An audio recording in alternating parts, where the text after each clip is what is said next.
mapagpalang hapon, layang kabuhayan. Ayan, tinitingnan ko yung aking mga sinampay. Napakarami kong nilaban.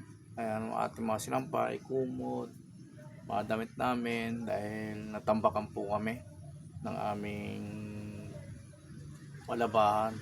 Gaya kahit gabi na, nakagsampay pa rin tayo. Nandun sa vlog ko rin po na gabi na nagsampay pa rin ako. Tapos inubos ko talaga yung lahat ng mga labahan namin dito sa bahay.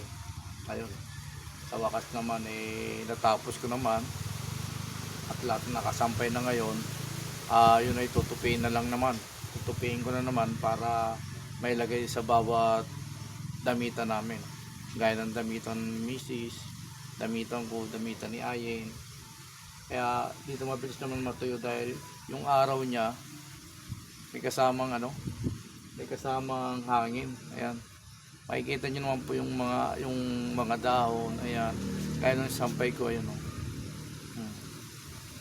talagang mainit na mahangin dito sa lugar namin. Kaya mabilis matuyo. Dahil yung gamit kong washing machine rin ay may dryer. Kaya hindi naman nasayang yung pagod natin dahil naubos naman natin lahat ng labahan. Kaya si Mrs. medyo masama ang pakiramdam, inuubo.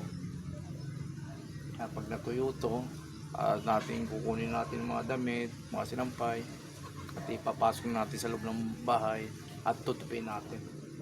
Alam, maaga pa para kunin. Doon mga alas 4:30 o kukunin na natin yan dahil siguradong tuyong-tuyo na yan. At may maaga pa, mga alas 2:30 pa lang po may 2 oras pa para natin makuha yung mga damit na nakasampay. Ayan, mahangin po rito sa amin. Ay, sarap mangangin. Ayan. Siyempre, pag kuha natin ng sinampay, tayo naman ang ating mga pinagkakabalahan sa araw-araw. Yung ating mga alagang manok na atin naman siyempre, yun na talagang hindi mawawala yun, yung pakainin mo para malakas sila tayo mangitlog ng marami at magkaroon ng mga sisyo ng marami rin. Kaya yun nga lang pag walang tawag, walang bakuna, wala yung pangbulutong. Ayun, nagkakabulutong ang mga sisyo dahil sa mainit na panahon, nagkakabulutong. Sayang. Dato maya ating munang maghati lang tayo para maya kukunin natin yung mga sinampay. Hugasan muna natin itong mga ating pinggan na nakatambak rito bago natin makuha na yung ating mga sinampay. Dahil yung ating mga sinampay talagang tuyo na. Kaya tutuyuin pa natin maigi para mas maganda.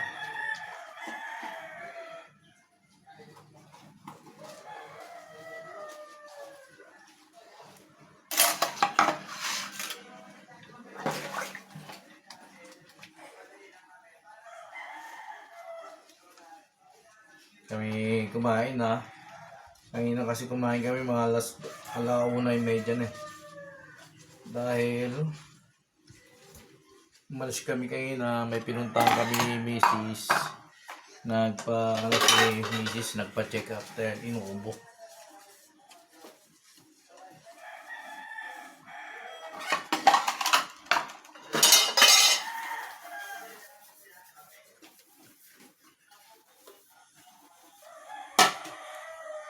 Manlaw na tayo.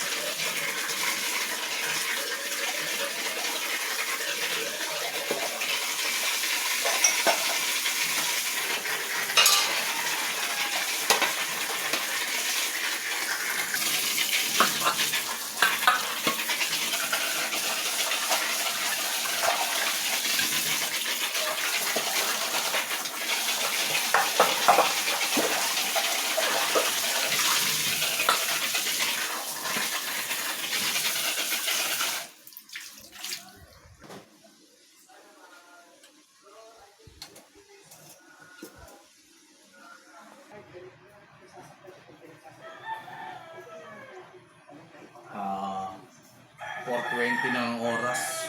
Magkakape muna tayo.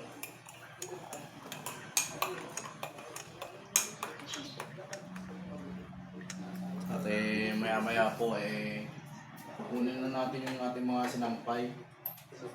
Kukunin na natin yung mga sinampay mamaya. Magkakape muna ako. Baka kayo hindi pa nagkakape, alas 4 na po, alas 4:20 na po. Ito po yung ating mga nilaban. Yan. Ito po. Napakarami po. Ayan. Meron pa tayong kukunin sa sampayan. Yan, tutupin pa natin to.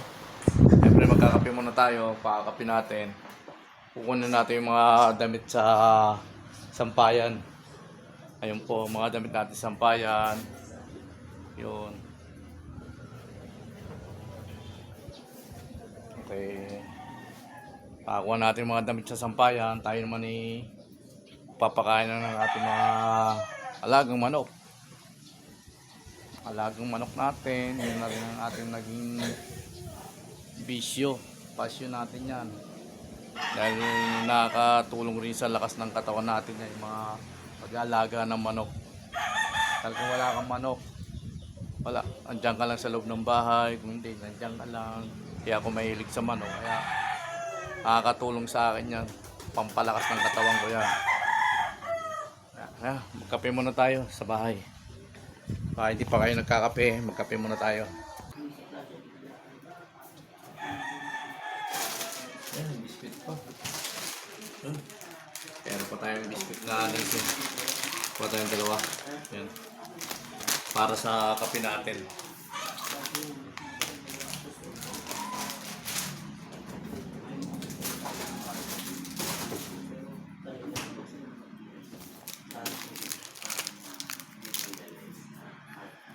Mainit pa yung kape natin. Kunin na natin muna yung mga ating mga sinampay.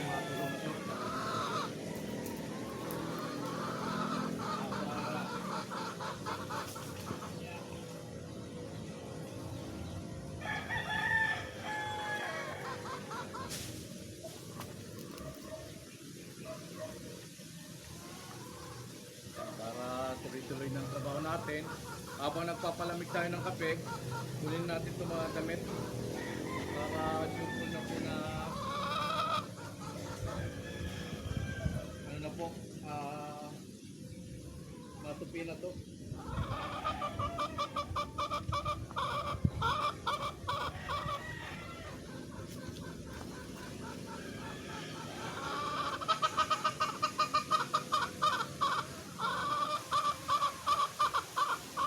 May mga manok ko, nag-iingay na yung mga manok ko.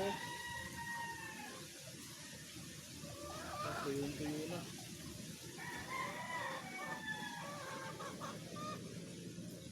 Tataas ko muna ulit to.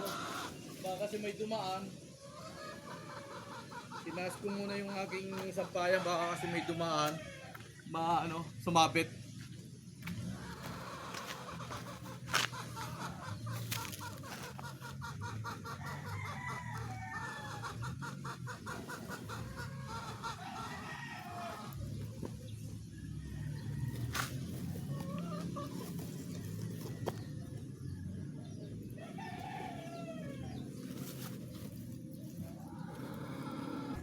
Ayan, nakuha na natin ating mga sinampay. Nandito yung kape. Mamaya atin mo nang pakainin yung ating mga manok bago tayo magtupi. Pero may natira pa ron. Yung mga kumot yan, mga kumot, bedsheet yan. Yun na nauli. Tapos, unahin natin itong mga manok. Dahil ayan na po yung ating mga manok. Nakasunod. So ayan na. Ang mga aking mga alagang manok na talaga naman. Ang ating alagang manok, kakain na kayo!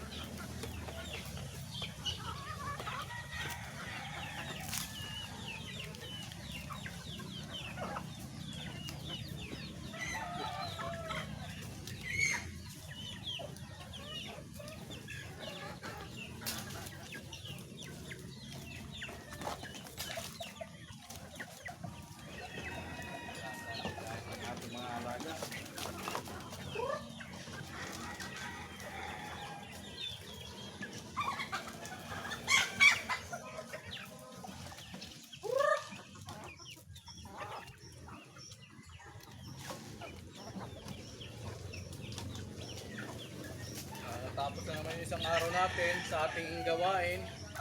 Ito po ang aking mga manok na nagbibigay ng sigla naman sa araw-araw. Kaya lang nga lang, ubos na rin yung pagkain natin. Wala na oh. Hanggang ngayon na lang itong pagkain na to.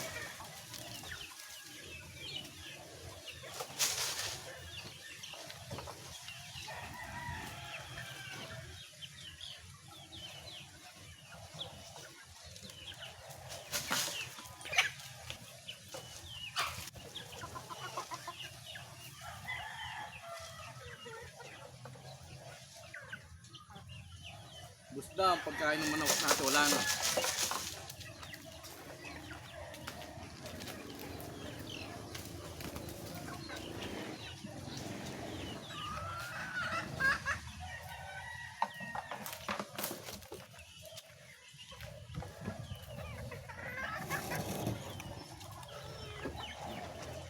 Yan po ang ating mga manok. Yan. Habang nagkakape, nagpakain sa manok. Tapos na tayo sa pagpapakain sa ating mga manok. Magtutupi naman tayo ng ating mga sinampay na mga damit.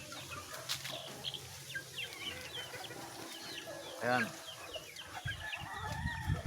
Papasok naman tayo sa bahay para magtupi naman ng ating mga damit na nilaban. Dahil hapon na, 4:45 na po ang oras. Please follow and share to my YouTube channel. Paki-like naman po. Paki-subscribe. Gogo, pinagpalang hapon. Kalayang kabuhayan. Let's go.